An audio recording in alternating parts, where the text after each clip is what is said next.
Chapter 6. The White House. I was at the hospital for 2 months. After the first few weeks, my leg was getting better, and one day I went down into the little town, to the fish market. I bought some shrimps, and one of the cooks at the hospital cooked them for me. 2 days later, I went back to the fish market and talked to a man who was selling shrimps. "Where do you get them?" I asked him. He immediately started talking fast in a language that I couldn't understand. But he took me somewhere, past all the boats and the beach.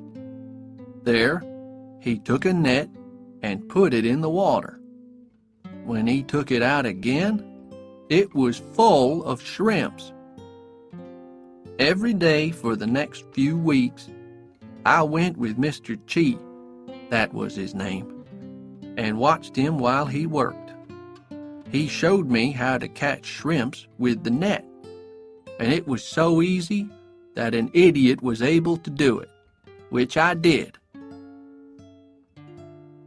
Then one day, I got back to the hospital, and Colonel Gooch said, "Gump, we're going back to America together. You're going to see the President of the United States, and he's going to give you a medal because you were very brave." There were about 2,000 people waiting for us at San Francisco Airport when we got off the plane. What a surprise! A lot of them had beards and long hair. I thought perhaps they were there to welcome us, but I was wrong.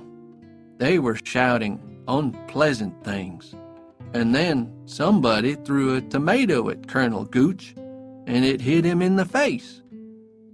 He tried to clean it off and not look angry, but I didn't want to wait for them to start throwing things at me. No, sir. I started running.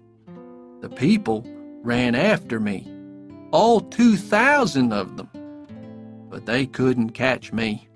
I ran all round the airport, and then I ran into a toilet and locked the door. I waited in there for almost an hour before I came out again. I went to look for Colonel Gooch, and I found him in the middle of a group of policemen. He was looking very worried until he saw me. "Come on, Gump," he said. "The plane for Washington is waiting for us." The Army sent a car to meet us at Washington Airport, and we drove to a really nice hotel. After we put our suitcases in our rooms, the colonel asked me to go out to a bar with him for a drink. "People are different here," he told me. "They aren't like the people in California." He was wrong. When we got there, he bought me a beer, and he was telling me about the president and my medal when something happened. A pretty girl came up to our table, and the colonel thought she was a waitress. "Get us 2 more drinks, please," he said. She looked at him and said, "I won't get you anything. Not as much as a glass of warm river water, you pig." Then she looked at me and said, "And how many babies have you killed today, you big ape?" Well, after that, we went back to the hotel. Next morning, we got up early and went to the White House, where the president lives. It's a really pretty house with a big garden. A lot of Army people were there, and they immediately started shaking my hand and telling me that I was a brave man and that they were pleased to meet me. The president was a great big old man who talked like somebody from Texas, and there were a lot of people standing round him in the flower garden. Then an army man started to read something, and everybody listened. Everybody but me, because I was hungry and wanted some breakfast.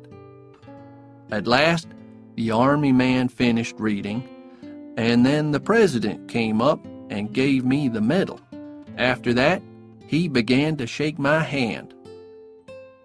I was just thinking of getting out of there and having some breakfast when the president said, "Boy, is that your stomach making that noise?" So I said, "Yes." And the president said, "Well, come on, boy. Let's go and get something to eat."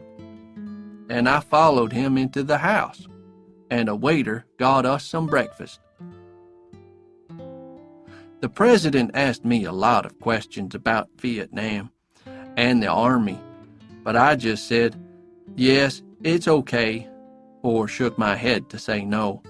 And after several minutes of this, we were both silent. "Do you want to watch TV?" the president asked suddenly. So, me and the President of America watched TV while I ate my breakfast. Later, when we were back in the garden, the president said, "You were hurt, weren't you, boy? Well, look at this." And he pulled up his shirt and showed me the place on his stomach where he was hurt once. "Where were you hurt?" he asked me. So I pulled down my trousers, turned round, and showed him. Well, lots of newspaper men started taking photographs before Colonel Gooch could run across and pull me away. That afternoon, back at the hotel, he came to my room shouting and throwing newspapers onto the bed. And there I was, on the front page, with my trousers down. "Gump, you idiot!" shouted Colonel Gooch. "Yes, sir," I said. "That's what I am. But I just try to do the right thing."